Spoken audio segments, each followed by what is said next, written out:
Welcome to the Rhino Podcast, brought to you by Rhino Records. Interviews with your favorite artists and bands about the songs and albums you love. Here's your host, Rich Mahan.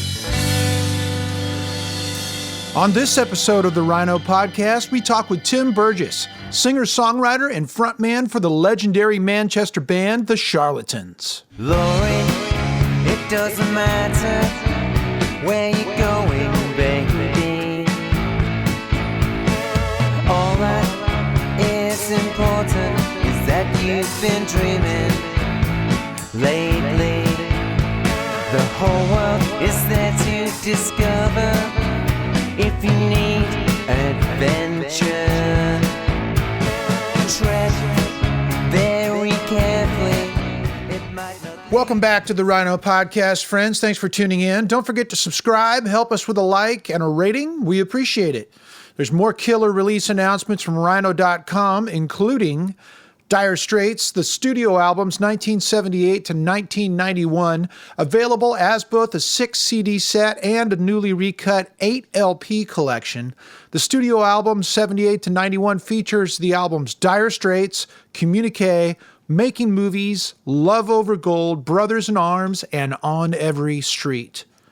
The Black Sabbath 5-LP Paranoid Super Deluxe Edition includes the original album, in addition to a rare 1974 quad mix of the album folded down to stereo, plus 2 concerts from 1970 from Montreux and Brussels that are pressed on vinyl for the first time. The 5-LP set comes with a hardbound book with extensive liner notes featuring interviews with all 4 band members, rare photos and memorabilia, a poster, as well as a replica of the tour book sold during the Paranoid tour. Coltrane fans, this one's for you. John Coltrane Giant Steps 60th Anniversary Deluxe Edition. It's a newly remastered version of the jazz saxophonist's influential Atlantic Records debut, plus 8 alternate takes, available as a double LP and as a double CD anniversary set. Pre-order the vinyl and get an exclusive and limited edition 7-inch vinyl single disc featuring alternate takes of Giant Steps and Naima. All of these titles and more are happening over at Rhino.com. Well, Tim Burgess, singer-songwriter and frontman for the legendary Manchester band The Charlatans, is our guest on this episode of the Rhino Podcast. Tim has a new solo record out entitled I Love the New Sky. It's his 5th solo record and has garnered rave reviews, including NME, who said it's an autobiographical beaut that skips along to gorgeous melodies even as it charts heartbreak. We talk about I Love the New Sky as well as his group The Charlatans, the Manchester music scene, and New Order's power, corruption, and lies.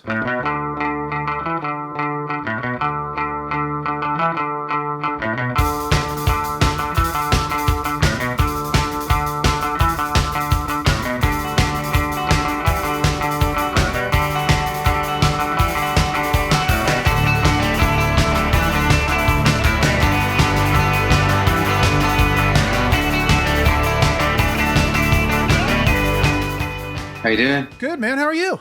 I'm all right. Not too bad, thanks. Yeah, not too bad. Hanging out, hanging in. You're a busy guy. You know, a lot of people are just kind of kicking back during the pandemic, but you're a go-getter.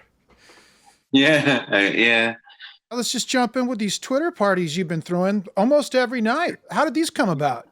It began about 10 years ago, and I did Charlatan's listening parties, and I've done every album, and I've done them maybe 3 or 4 times each over the past 10 years. But when, lockdown happened, I announced on Twitter that I was going to do a listening party again for some friendly and who thinks it's a great idea. One of the first people to say it was a good idea was Alex Kapranos from Franz Ferdinand, who said, I love that album. It was a big deal for me. And at that moment, I just thought, well, it'd be great if you did one. And he said yes. And then Dave Rowntree said he'd like to do one as well. And Boned from Oasis said that he'd like to do one. And all of a sudden there was like a thing. And we had, very quickly we had a week's worth of listening parties. And after that, it was sometimes 5 a night. Wow. So it just snowballed. Yeah. Yeah. Right on. Yeah. Well, you did one back in April for New Order's album, deluxe edition of which is going to be coming out pretty soon, but Power, Corruption, and Lies.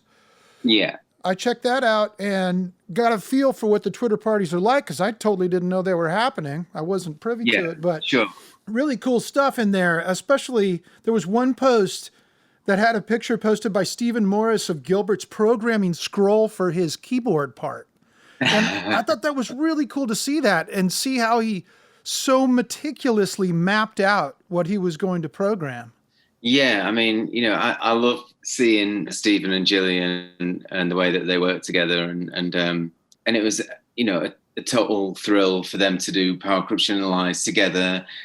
And, it's probably one of my favorite albums of all time. It's very often my favorite album of all time. Yeah. Yeah. And I think the listening parties really encourage people to sort of and it seems like such a safe space that people feel very open and show things that they wouldn't normally reveal to maybe a magazine. I don't know whether that's true or not, but it feels like that they thinking that it's a safe space. But yet at the same time still has a feeling of community, which is really cool. Absolutely. I think the community encourages them to show more, I think. Yeah.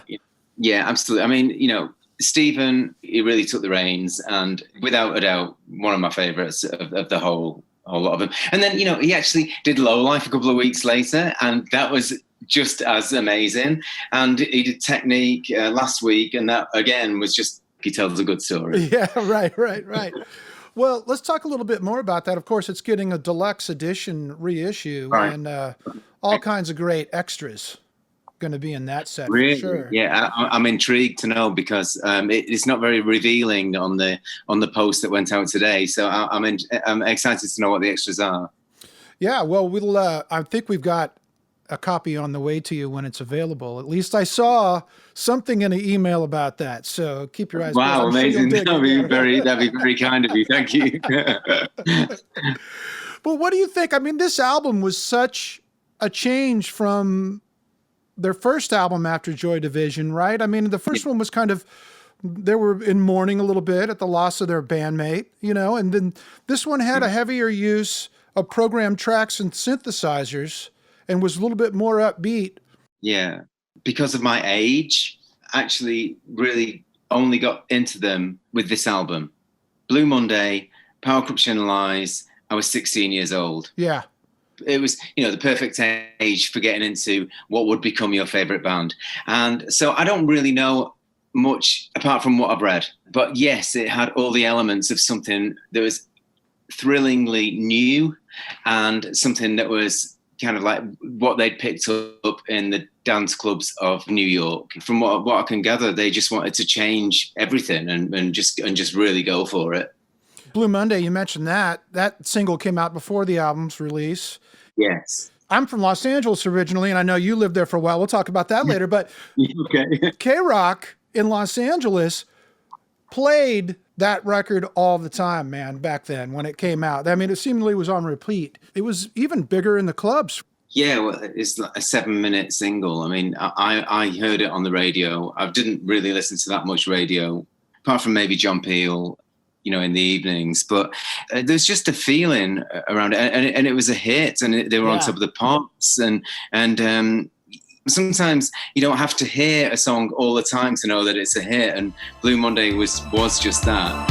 How does it feel to treat me like you do when you've laid your hands upon me and told me who you are?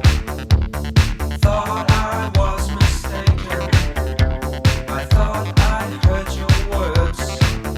Tell me, how do I feel? Tell me now, how do I feel? Hearing the album, the emotion of Your Silent Face, and the kind of like amazing opener of Age of Consent, and the amazing closer, Leave Me Alone. Just, it was just an amazing record. And I bought it from a shop called Woolworths in my hometown of Northwich. And I remember buying it and looking at it and thinking, oh, there's no titles on it. I know it's New Order, though, from what I've seen. And there's nothing on there. And then I was thinking, well, this is it. I know it's it. But I didn't know for sure, 100%. I just felt that I knew, Yeah, right. Yeah. I took it home and I was looking, and the sort of like the label was just like this thing that I had to keep turning around like that, because it wasn't in a straight line. It was in a And I was thinking, right, okay, well, Blue Monday must be on the other side then. So look, it's not on it. This is, and it's just like so confusing, but in such an amazing way, you know, very, very humorous. Very artistic. I mean, even Very like the way that they artistic, laid out the yeah. record, all the artwork and the copy, Yeah. the way it was put down, everything was artistic about it. Yes, it was. Very cool. Ultraviolence, man. I love the tribal beat on that one. Yeah. Possible reference to Clockwork Orange there? Well, definitely in title, yeah. I mean, Yeah. I've heard lots of, you know, unedited bootlegs through the years, you know, of like how that record came together. And it was, you know, I think lots of playing in the studio or in the rehearsal rooms. And, you know, they just really hit on something with that sound and 5/8/6. And I think, like you said earlier, with the sequences and, you know, the synths and stuff, they were just building a new thing for themselves and for their future. And, you know, they kind of like you say, they left the past behind with this record.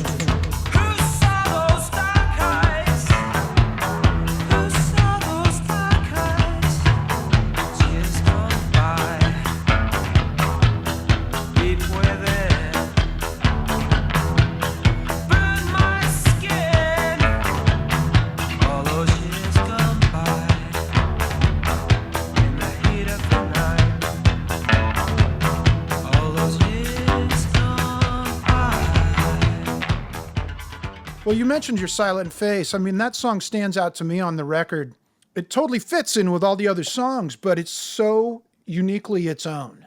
What's it about that song that speaks to you? It's an emotion more than anything else. I was happily just listening to the radio with my friend Michael, and it was John Peel, and we knew that he was playing some stuff from this album, and I was listening in, and he played something, and then Your Silent Face started, and it was just something that I'd never heard before in my life.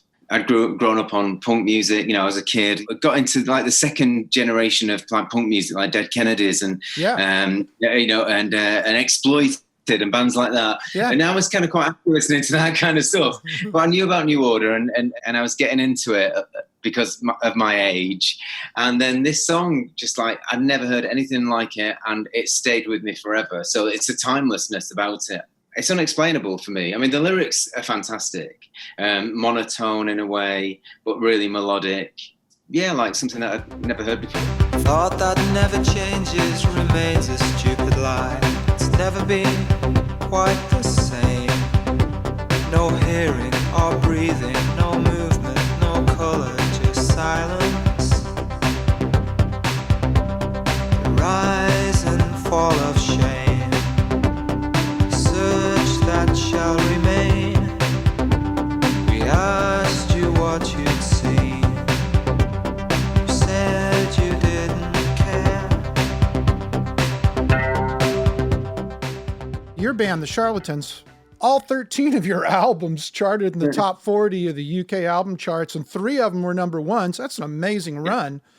But you guys are from West Midlands, but you're frequently grouped genre-wise with the Manchester bands. Why do you think that is?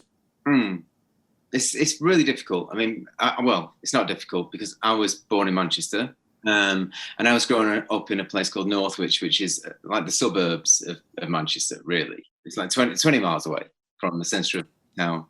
And there's a record shop there that all of the rest of the Charlatans used to go to because it was a cool record shop. So, yes, they were from the Midlands, but we all met in a place called Northwich. Interesting. And the local town was Manchester, and that's where the buzz was happening. And they saw me and thought, oh, we've got to get him into the band. And that's really cutting a long story short. Yeah, right. We had a mutual appreciation of records from the 60s. Yeah. You know, like the Standells and Chocolate Watch Band and hell yeah. Bob Brummels and things like that. And we were listening and buying records on like the Bam Crusoe label and all that kind of stuff. But we were into what was going on at the same time as well. You know, I mean, I've always been into New Order, even though age like 20, I was listening to 60s music as well. You just like music, don't you? So Sure. it was just a combination of everything. And the dance clubs, the Hacienda was really beginning to have a golden era. Yeah. How old were you when you started hitting the clubs? I started going to the Hacienda to watch live bands, 17, 18, really. It was just open, really. And who would you catch there in the early days when you started going? Orange Juice, Death Cult, before they were the Cult, they were called Death Cult. But only for one tour, I think. So it's like Southern Death Cult, then Death Cult, then the Cult. Certain ratio, Bodine's, and New Order. Every time they played. Yeah. Wow. Right on. And that was every Manchester gig was at the Hacienda. I used to go all the time, especially 1988, 1989. And then when the band took off, I didn't really go clubbing anymore because the band got really famous and we were just always playing live. So yeah, you were busy. My Saturday night was taken up. Yeah, right, exactly. And when you had a night off, you wanted a night off. You're like, yeah, exactly. Right. So I would go a lot less frequently. Yeah. Did you get to play there? Oh, yeah. We played there once. Actually, only 1993 we played. There's a club down the road called the Boardwalk. And that's where a lot of the bands used to rehearse, but it was also a venue, like 300 capacity. We played there a couple of times before we kind of took off, but Hacienda only after we took off and came back to Manchester, and we had to play it. It was amazing because Vinnie Riley was there taking photographs, and that made me very happy. There was also Factory Records, and they were a huge part of that scene there. Of course, they had a ton of bands like Joy Division, New Order, Happy Mondays, James, Orchestral Maneuvers in the Dark briefly. Yeah, that's right. It's kind of a little bit of a chicken or the egg question. Yeah. Were they there to catch the fruit falling from the tree, or were they the farmer that planted the orchard? Lots of those were farmer that planted the orchard. Certainly, Orchestral Maneuvers in the Dark, they were, I think, Fact 6 or something like that, maybe, or I've probably got it completely wrong, but they were very early. And James, their first single was kind of like in the 70s, so that was about same era maybe as Blue Monday or something like that. Okay. So it was all kind of, I don't know, maybe early Happy Mondays, kind of the time that was where it was probably at its biggest, I suppose. So it was like New Order, maybe 89-ish. Yeah. Where everything on Factory was just like amazing. I've been collecting their records for a long time. That was my thing, really. I buy everything that came out on Factory. Everything that came out was the artwork was fantastic. The recordings were fantastic. Martin Hannett was a genius producer. Certain Ratio, Section 25 were brilliant bands. Vinnie Riley, Jurati Column, just amazing, And then later with the Mondays and Railway Children and 52nd Street, Kondo Kwango, just brilliant records. They're just knocking it out of the park on a regular basis. Yes. Well, Charlatans, you guys have had this long run. Do you have any plans to record again? No, not at the moment. We had like 5 years we did 2 albums and an EP and toured the world twice. Wow. And that was after kind of like a 5 year of not working. So hiatus. Yeah. So when we get together, it's important to feel like you've got something, really great to offer the world, Yeah. We're in contact all the time, we've been Zooming. Well, let's talk about your new record. It's called I Love the New Sky. It's been out a couple of months. Yeah. It's your 5th solo record. You are a prolific musician, sir. NME called it an autobiographical beaut that skips along to gorgeous melodies even as it charts heartbreak. Great review by them, by the way. That is great. Yes, the reviews have been fantastic. I gave it to Bella Union, a record label owned by Simon Raymond from the Cocktail Twins. I gave him the record in October last year, and it was planned to be released May 22nd this year. And then the coronavirus happened, and and there was a lockdown in March, and they said, "Well, we think we should still release it. What do you think?" And it just seemed like we had to. I can understand why people would have not wanted to. But to put it out during such a dark time, I felt it was such an optimistic album that people would get some enjoyment out of it. And and I think it's been a hit in the lockdown. And if and that's how I'm going to kind of always think of it. I think people have got a lot of love for it. The reviews are great. Got to do some cool videos. Yeah, I'm really happy. So. Well, I think that, art is one of those things that gets people through tough times. So thank you for releasing it. I'm sure it's helped numbers of people that you'll never even hear about. You know what I mean? Yeah. But I think you're right about art really kind of like helping people through such traumatic times. And we've never seen anything like this. It's incredible, insane, Well, you recorded I Love the New Sky at Rockfield Studios in Wales, correct? Yes, okay, let's talk about that place for a little bit. I mean, because the Charlatans recorded your 97 Platinum release, Telling Stories, and Dave Edmunds recorded I Hear You Knocking there in 1970, I found out. How cool is that? Yeah. Oh, yeah, we used to see Dave Edmunds all the time. Really?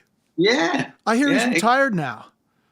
Has he? Right. Yeah. Wow. Well, great guy. He used to go to, the local sort of like bars and stuff like that, and we'd see him around. And Rockfield is like the centre of this quite small town called Monmouth, but it attracted bands from all over the world, and like Ozzy and Rush and Oasis and Sepultura and Queen. Wow. What is it about that studio that made you want to travel down there to record? Is it just super cool hang, good vibe, or what is it that you love about it? Okay, so when we were first offered it as a studio, we didn't know anything about studios. So we were 21 years old, and it was like, yeah, all right, yeah, we'll go. Yeah. And but there's something just so amazing about the sound, and and the way that it operates. The people that run it, Kingsley, still owns it now and still runs it, and he's 80 years old. And I went there recently, as I say, to record I Love the New Sky, and he's still kind of like banging nails into things that need fixing, and sort of like fixing the water going on and all, doing that. It's just doing the maintenance and just keeping it going. And it's it started out as I think a pig farm or something like that. they had a pig farm with a mixing desk in the middle, and Black Sabbath turned up and recorded their first album. And there's elements of that still running through it. It's fun, it's a hang, it's in the middle of nowhere, so you can get up to a little bit of mischief, which there's no one there to stop you, and it's kind of like it's just it's fun, it's rural, and it's with nature and a kind of family that keep you sane, but kind of like keep you amused as well. Yeah, right. Do they have a place for you to stay while you're there? Of course, it's residential. Yeah, okay. Yeah, very cool. I love that kind of thing. It really just keeps you focused on the work, doesn't it? Because you don't have the distractions of outside stuff. I know, and you can start at 10 in the morning and finish at 10 in the morning. Yeah, right. And, it's a brilliant thing. This album, man, I really dug listening to this record, man. It's so cool. Empathy for the Devil, the first track on there. I'm going to throw a weird little mishmash of stuff that I heard, maybe influences, certainly Beach Boys in that one. But I mean, the chorus on that one, love that song. Thank you. Thank you. That's so cool. Yeah. And that's one of the ones you made a video for too, right? It is, yeah. I made it in Belgium with some guys from Paris. It was very cool. They took it very literally, the idea of the devil, and we created this character. There's a character who was kind of wrecking havoc wherever he could, and then it was also the story of the origin of what made him really bad. Right. So you see him as the young devil, and right. So you're able to actually have some empathy for him because you see his backstory. Yes, of course, because his backstory. Empathy for the devil. Excuse me. Is that jealousy? What you want to meddle? Empathy for the devil. Empathy for the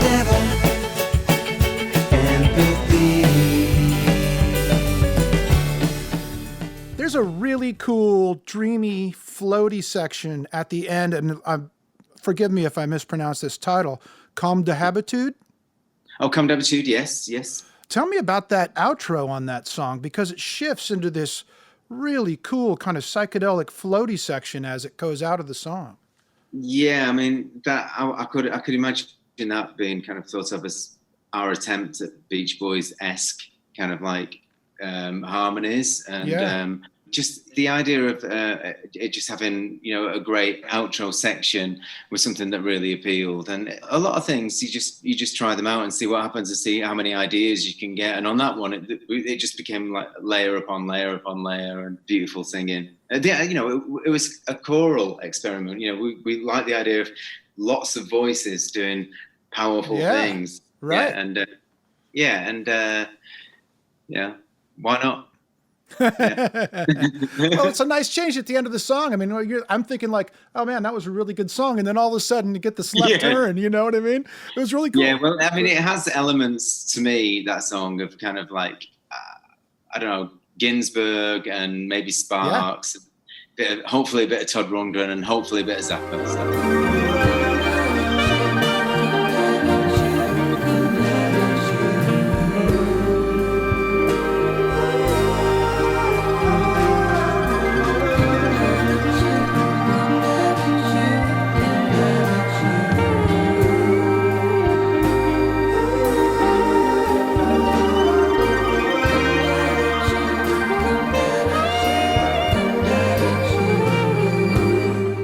Warhol Me, that is such a cool song. Tell us about that one. That just came so quick. I mean, it was the fastest song I've ever written, you know, as long as it is, which was 3 minutes. It took me about 3 minutes, you know, it's just simplistic, you know, visual references to Warhol's world or whatever in a very simplistic way.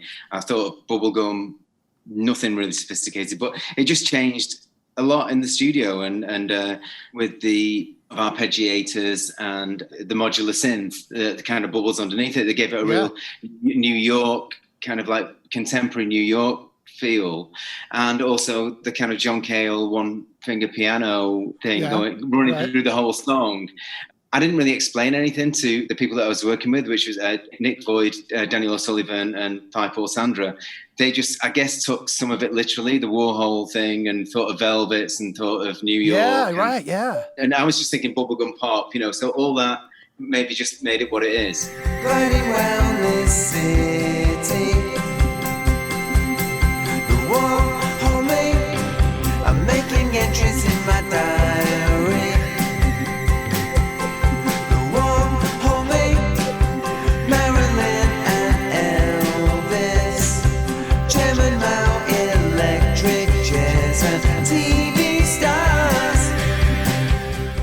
What do you think it is about those songs that just come to you like that in 3 minutes or 5 minutes? And sometimes they're the best ones. Isn't it crazy? I know.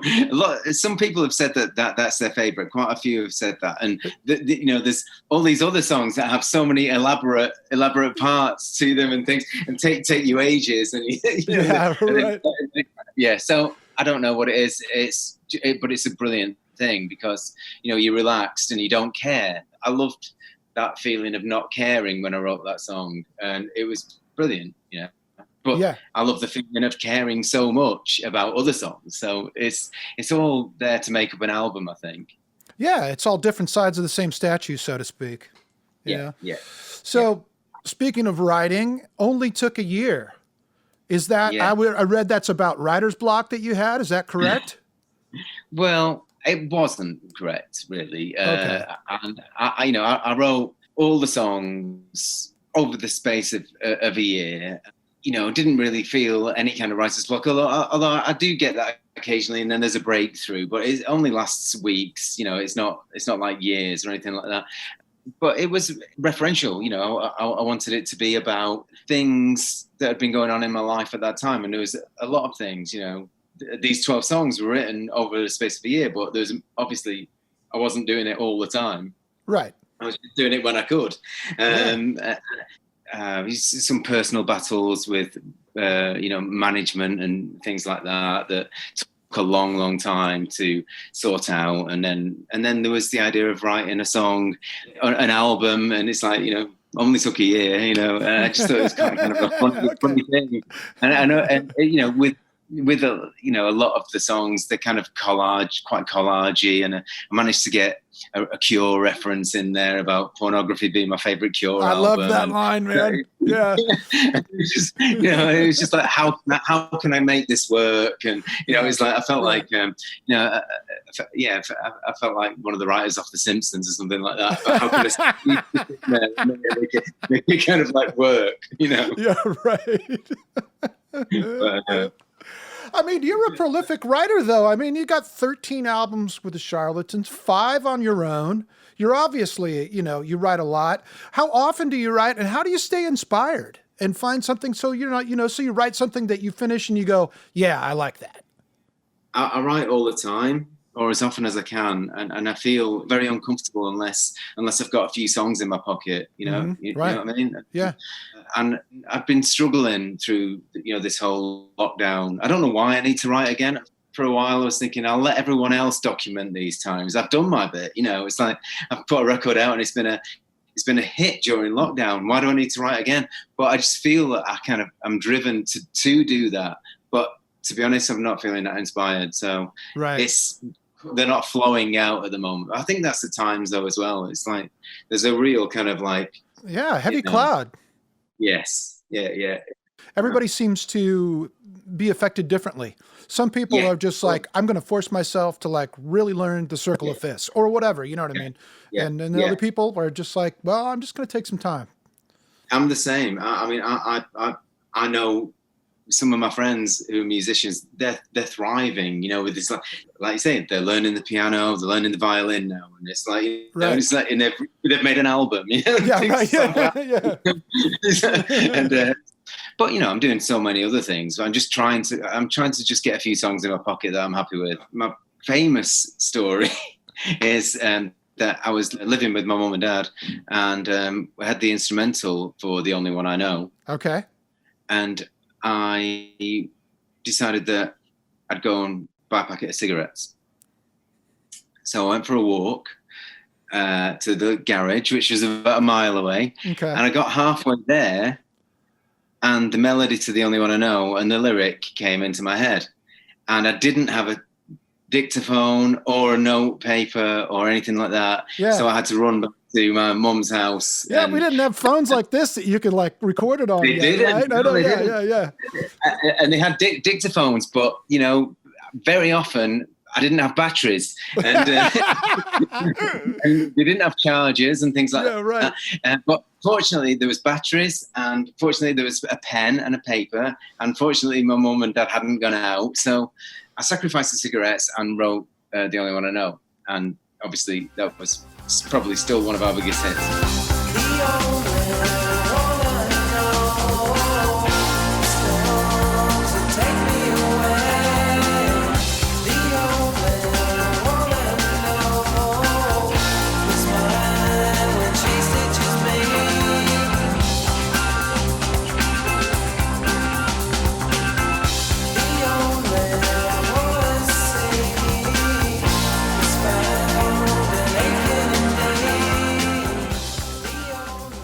Oh, it's a great song. It's undeniable groove on that one. Yeah. It just works on lots of levels, and I mean those things still do happen. It comes in lots of different ways. When you don't expect it is the best. I think. Yeah. Because it's such a gift. Yeah, it really is. It really is. Yeah. It's like sometimes you feel like I got to capture this before I forget it, before it evaporates and gets away from you. Yeah. The hardest one is when you're in the cinema. Because you paid for the ticket, you don't want to walk out. You have to go outside as well because Well, do you find a change of scenery helps you, right? Because you moved to Los Angeles in 2001. You lived there for about 12 years. Is that right? Yeah, 12 years. Yeah, 12. Yeah, I found it very inspiring at the beginning, and then I kind of started having too much of a good time, and so that was 98 to 2010. Yeah, right on. And I enjoyed the writing there, but I made a move back to London, and kind of started a different kind of writing, I think. And it was a completely kind of sober way of writing, which was very pure, I think, you know, and I think the benefits, what has come back has been really beneficial. Sort of getting into different kind of mind states is kind of quite an interesting way to experiment with writing and things like that. But then I think from the purest thought, completely uninebriated, I find now like the most rewarding, braver maybe, you know? Yeah, right. Do you plan to tour I Love the New Sky after the pandemic lifts? Yeah, we've got some dates in April 2021. Yeah. I mean, I was really fortunate that I managed to play 4 shows in New York. So I was going to launch the album at South by Southwest. Okay. And before South by Southwest, there's a festival called New Colossus in New York. And that still went ahead. So we had tickets and there were really great people who were organizing it. So we just all went and we'd been practicing. Yeah, and I wanted to play. You were ready to go. So, you were chomping at the bit. Yeah, man. Yeah, so we knew that we weren't going to be going to South by, but we went and it was amazing. It was like, as far as I'm concerned, it was just like one of the most monumental kind of like times of my life. It was just brilliant. Yeah. Well, I hope you get to tour it, and I hope you come to Nashville so I can see you. Tim, thank you so much for talking with us today. Appreciate it. Pleasure, man. Absolutely fantastic. Thank you so much. But from my head to my toes, from my knees to my eyes, every time I watch the sky, for these last few days, leave me alone. But for these last few days, leave me alone. Leave me alone. Leave me alone.